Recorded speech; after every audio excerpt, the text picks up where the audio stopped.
Hello दोस्तों, सभी को मेरी राधे राधे। आज हम एक योग के बारे में पढ़ेंगे जिसका नाम नीच भंग राजयोग है। और नीच भंग राजयोग क्या होता है इसको भी हम जानेंगे। हम शुरू करते हैं।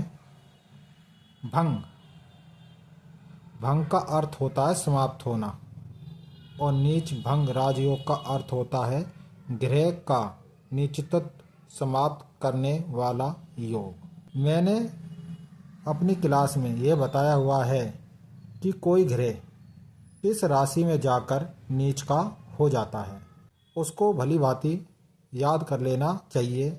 जब भी हम पता कर पाएंगे कि कौन सा ग्रह नीच का होता है और कौन सा ग्रह ऊंच का होता है। जब कोई ग्रह नीच का होता है तो वह अपने फल नहीं दे पाता, लेकिन कई बार ऐसी स्थितियां उत्पन्न होती हैं जब ग्रह पर से नीच हट जाता है, जिसको हम नीच भंग राजयोग कहते हैं।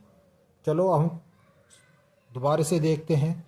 जब कोई ग्रह अपनी नीच राशि में स्थित होता है तो शक्तिहीन और निर्बली हो जाता है, जैसा मैंने आपको बताया।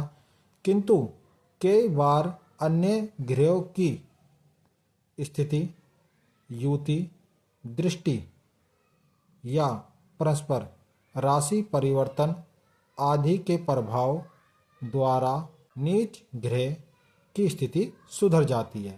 देखो, यहाँ तक लिखा हुआ है कि जब कोई ग्रह अपनी नीच राशि में होता है तो वह शक्तिहीन हो जाता है, निर्बली हो जाता है, मतलब उसके फल जातक को नहीं मिलते। लेकिन कई बार कुछ अन्य ग्रह नीच के ग्रह से युति, दृष्टि या राशि परिवर्तन आदि के द्वारा संबंध बना लेते हैं, जिससे उस ग्रह की स्थिति सुधर जाती है, जिसे हम नीच भंग राजयोग कहते हैं। और वो नीच का ग्रह जो फल नहीं दे रहा था वो फल देना चालू कर देगा, वो भी सकारात्मक फल। नीच भंग राजयोग की कुछ स्थितियां हैं। अब मैं यहाँ पर ये बता रहा हूँ कि नीच भंग राजयोग की कुछ स्थितियां हैं, जब ही हम कहेंगे कि उस ग्रह का नीच राजभंग योग हो रहा है। यह एक वीडियो में नहीं हो पाएगा, इसलिए इसकी 4-5 वीडियो बनेंगी दोस्तों। अब हम चालू करते हैं। जिस राशि में ग्रह नीच का होता है उस राशि का स्वामी ग्रह लगन भाव या चंद्रमा से केंद्र में स्थित हों। देखो दोस्तों, मैंने अपनी क्लास में केंद्र भाव बता रखे हैं कि केंद्र भाव हम किनको कहते हैं।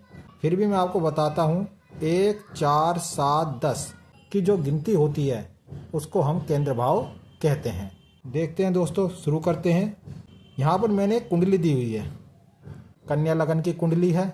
और यहाँ पर गुरु देखिए, गुरु जो है मकर राशि में नीच के हो जाते हैं, लेकिन यहाँ पर ग्रह का नीच भंग राजयोग हो रहा है।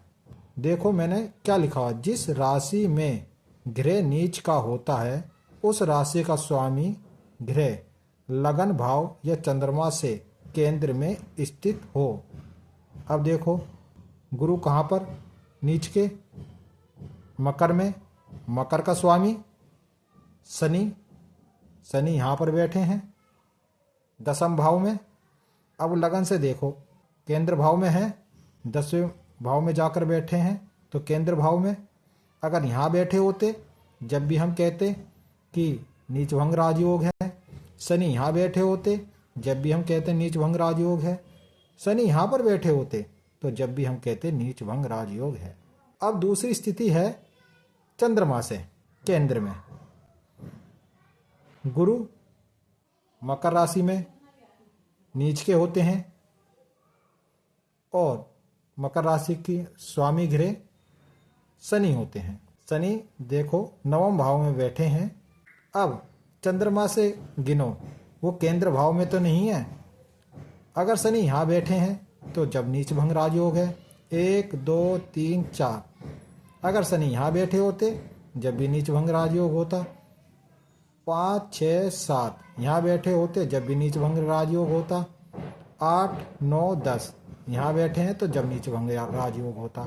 तो इस कुंडली में नीच भंग राजयोग हो रहा है, अर्थात जातक को गुरु ग्रह के फल अपने जीवन में मिलेंगे। और भी कंडीशन देखनी होती है।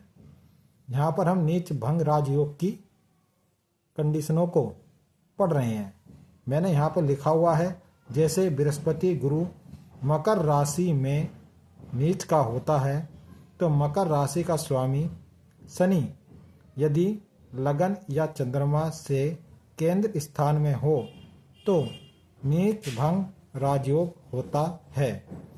केंद्र भाव फिर मैं आपको बता रहा हूँ, 1, 4, 7, 10 लगन से, फिर चंद्रमा से भी ऐसे गिनते हैं 1, 4, 7, 10। जैसे मैंने बताया यहाँ पर बैठे होते 1, 2, 3, 4, या तो यहाँ बैठे होते 5, 6, 7 यहाँ बैठे होते, 8, 9, 10 यहाँ बैठे होते शनि, तो नीच भंग राजयोग हो जाएगा। इसके बाद हम नीच भंग राजयोग की दूसरी कंडीशन दूसरी वीडियो में पढ़ेंगे। धन्यवाद दोस्तों।